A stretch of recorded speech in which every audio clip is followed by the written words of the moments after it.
भाजपा अनुसूचित जाती मोर्चा महाराष्ट्र प्रदेशच्या वतीनं 1 ते 25 फेब्रुवारी दरम्यान वसतिगृह संपर्क आणि वस्ती संपर्क अभियान राबवण्यात येणार असल्याची माहिती अनुसूचित जाती मोर्चाचे प्रदेशाध्यक्ष दिलीप कांबळे यांनी पत्रकार परिषदेत दिली। मोदी सरकारच्या 10 वर्षाच्या कार्यकाळात देशाची सामाजिक, आर्थिक, शैक्षणिक, वैज्ञानिक, औद्योगिक प्रगती साधताना समाजातील सर्व घटकांना न्याय देण्याचा प्रयत्न केला गेला। काँग्रेसच्या कार्यकाळात फक्त कागदोपत्री घोषणा व्हायच्या। आज मागासवर्गीय वस्तीचा निधी हा मागासवर्गीय वस्तीतच खर्च झाला पाहिजे ही भूमिका सरकारची आहे। केंद्र सरकार आणि राज्य सरकारच्या वतीनं राबवण्यात येणाऱ्या विविध योजनांचा लाभ हा तळागाळातील मागासवर्गीय वंचित घटकांपर्यंत पोहोचल्याचा आढावा घेऊन त्या लोकांपर्यंत पोहोचवण्यासाठी हे अभियान राबवण्यात येत आहे, असं कांबळे यांनी यावेळी सांगितलं।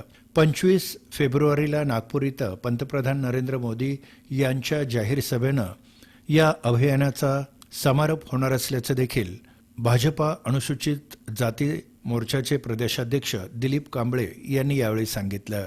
भारतीय जनता पार्टीच्या अनुसूचित जाती मोर्चाच्या वतीने 1 फेब्रुवारीपासून ते 10 फेब्रुवारीपर्यंत राज्यातील सर्व शासकीय वसतिगृहांना त्या जिल्ह्यातील आमचे सर्व पदाधिकारी कार्यकर्ते भेट देऊन विद्यार्थ्यांचे काही प्रश्न असतील ते समजून घेतील। जिल्हा स्तरावर सोडवण्यासारखे जे काही विषय असतील ते त्याच ठिकाणी सोडवतील। पण समजा काही धोरणात्मक निर्णय घेण्याचे काही विषय असतील ते आम्ही माननीय मुख्यमंत्री, माननीय उपमुख्यमंत्री देवेंद्र फडणवीस साहेब, माननीय मुख्यमंत्री एकनाथजी शिंदे साहेब यांच्यापर्यंत पोहोचवून त्यावर आम्ही मुंबईत निर्णय करू। त्याचबरोबर 15 फेब्रुवारीपासून ते 25 फेब्रुवारी या कालखंडामध्ये राज्यातील 15,000 वस्त्यांना भेटी देण्याचा कार्यक्रम आम्ही निर्णय केलेला आहे। आणि या वस्त्यांमध्ये केंद्र सरकारच्या योजना, राज्य सरकारच्या योजना याची प्रभावीपणे अंमलबजावणी होते की नाही हेही पाहिलं जाईल।